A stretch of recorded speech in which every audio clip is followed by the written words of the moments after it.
Hi folks, welcome back to those of you that have been tuning in since around June of 2020. To those of you that are perhaps tuning in for the first time, welcome. Nice to have you with us.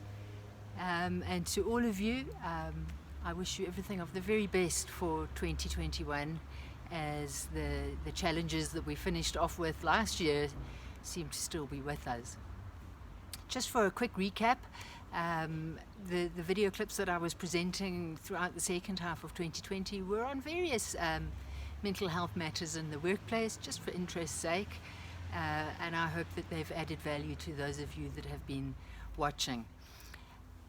Today I'm here to share with you a little sneak preview of my latest offering, which is about remote communication. The challenges of remote communication, or as I sometimes like to put it, remote communication epic fails. And I call it that for that very reason, which is that remote communication can go terribly wrong. I think it's something that's been on the increase for many years with all the technology and what have you that we have. Remote communication has gradually been replacing the face-to-face interactions of the olden days, but particularly since the COVID pandemic and many people have been working from their homes, it's become a much bigger issue. So this is a session that's 1.5 hours long.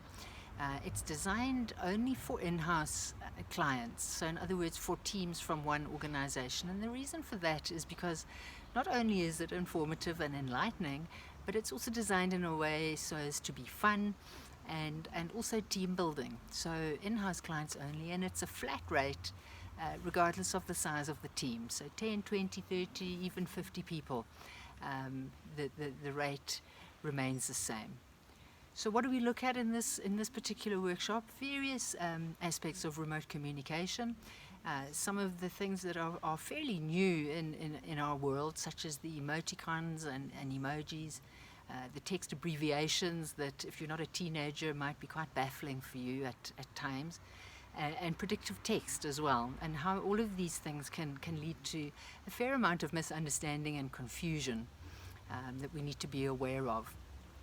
We also take a look at body language and the role that plays in communication, and how much of that is actually lost in remote communication. Even if we use the video platforms such as Zoom, it's not the same. A lot of that non-verbal body language is still lost, so we need to be aware of that and look at how we can compensate for that. And then one of the issues that I find particularly frustrating in remote communication is the issue of non-replies. And I don't know about you, but especially when I ask a direct question and the person doesn't reply, I feel extremely frustrated.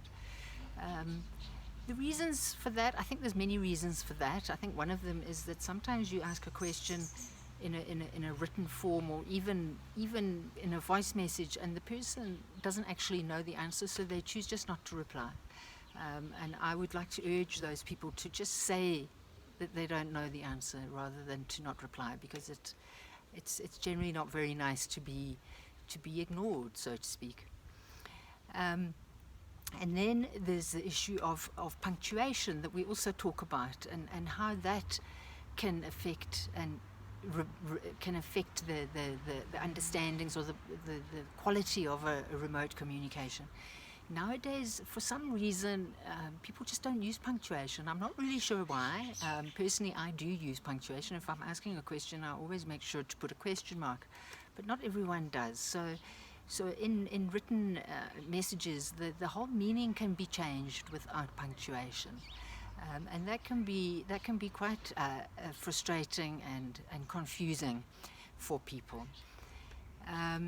We also take a look at the issue of being left hanging midway through an interaction. I don't know if any of you have been in that situation where you're text messaging with somebody and it's going backwards and forwards, and then there comes a point where the other person seems to just disappear.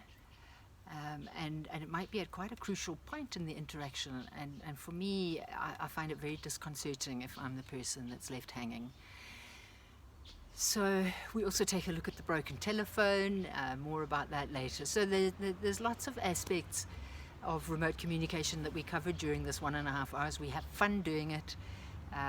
So if you think that this is something that your organization could do with, it's a good time of year as a welcome back to have a bit of fun, but it will be running throughout the year. So no rush, but feel free to get in touch if you want some more information.